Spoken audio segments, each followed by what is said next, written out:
L'Îlette à Guillaume abrite un lieu unique à La Réunion. Il s'agit d'un plateau complètement isolé sur les remparts de la rivière de Saint-Denis.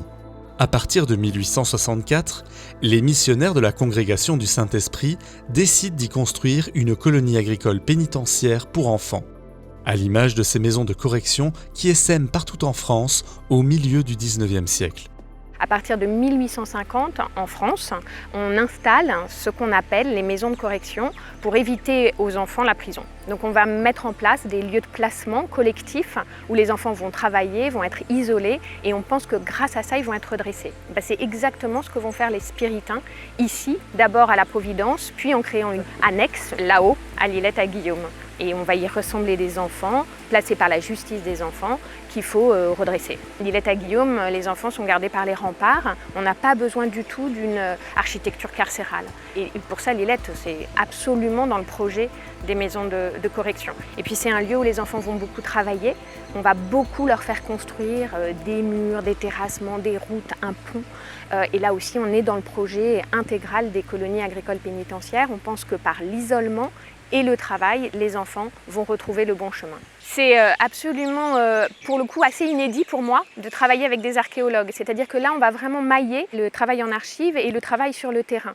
Pour compléter le travail de l'historienne sur les archives, une équipe d'archéologues, sous la direction de Thierry Cornec, est chargée par le département de La Réunion de réaliser une étude exhaustive des vestiges du pénitencier. Pour cette mission que le département a confiée à l'INRAP, je suis accompagné de 3 spécialistes, un topographe qui assure aussi tous les relevés de photogrammétrie, un spécialiste de l'étude du bâti qui va nous permettre de décrypter les différentes constructions et une archéobotaniste pour l'évolution de la flore sur le site. L'année dernière, il y a eu un relevé LIDAR qui a été réalisé sur le site par le département. Donc ce relevé LIDAR nous donne un modèle numérique terrestre, donc c'est-à-dire qu'on voit le micro-relief du site. Le problème du LIDAR, c'est qu'il fait abstraction de ce qui est anthropique et naturel. Nous voyons des terrasses, un micro-relief, mais on ne sait pas s'il a été fait par la main de l'homme ou naturellement. Donc notre rôle d'archéologue, justement, c'est de différencier ce qui est naturel et ce qui est anthropique. Or ici, vous voyez que toutes les terrasses, elles sont anthropiques, elles ont été construites par ces enfants pendant ces 15 années d'existence du pénitencier. Les informations que je vais apporter à mes collègues, déjà c'est un plan au sol, pour connaître les espaces de circulation, où se trouvent les habitats, avoir des données purement métriques, de mesure, et puis aussi de leur apporter des documents sur les élévations qui vont permettre à mes collègues justement de travailler sur ces murs et notamment dans la partie archéo du bâti que fait Ludovic et Thierry.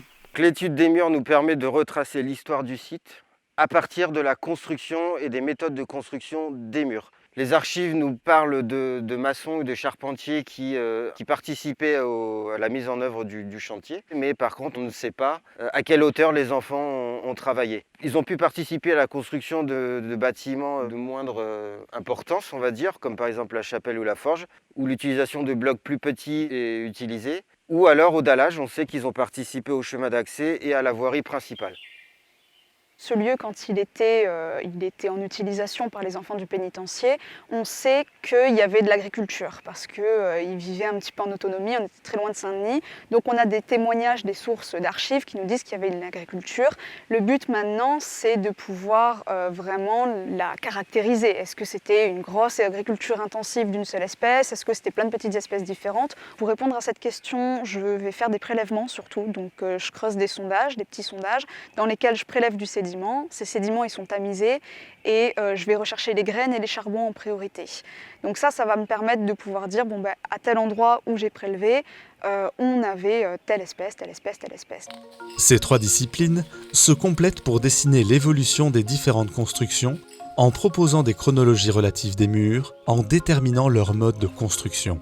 La mise en commun du travail des archéologues permet de mieux comprendre la destination de chacun des espaces, logements, ateliers, lieux de culte, basse-cour, vergers, mais aussi voiries, canaux et bassins nécessaires à la gestion de l'eau captée par la communauté en amont du site. Donc on a tous les éléments nécessaires à la bonne compréhension du site et surtout de s'apercevoir qu'il y a plein de choses inédites qu'on ne connaissait pas qui avait été vu mais mal interprété ou pas interprété du tout. Donc au titre des nouveautés qu'on a découvert grâce à notre travail essentiellement de nettoyage du site, le fond probablement de la basse-cour. Pourquoi c'est une basse-cour?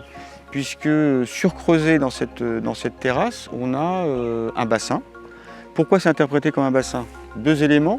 Les murs qu'on a devant nous sont enduits pour rendre les parois et sans doute le fond étanches. Et puis surtout, sur la droite du bassin, dans la paroi un petit peu effondrée ici, on a un exutoire qui permettait d'amener l'eau à cet endroit du site. Au-dessus, on a à nouveau une allée de circulation. Et puis encore au-dessus, on a le dernier élément d'un grand bâtiment qui était considéré comme une partie du logement de la communauté. Et à l'extrémité, les murs en élévation qui sont cette fois-ci, contrairement aux autres, maçonnés, montés au mortier de chaux. C'est très probablement ce que dans les archives on a découvert comme étant la chapelle provisoire avant la construction de l'église qui est construite à l'entrée du plateau. La perspective principale en fait du travail à venir, c'est de croiser les résultats de l'étude de terrain avec l'étude historique de Véronique Blanchard, de façon à approcher au plus près la vie des spiritains et des enfants du pénitencier de l'Île-à-Guillaume pendant la quinzaine d'années qu'ils ont vécu ici. Pour aller plus loin, et conformément à la mission confiée par le département de La Réunion, l'INRAP va proposer des fouilles sédimentaires sur des thématiques particulières comme les logements de la communauté afin d'approcher un peu plus le quotidien des enfants et des spiritains du pénitencier d'Île-à-Guillaume qui n'a pas fini de livrer tous ses secrets. À partir des résultats de cette étude, le département de La Réunion va pouvoir, en concertation avec les habitants, définir un projet de préservation et de valorisation de ces vestiges pour le rendre accessible à tous les Réunionnais et au-delà.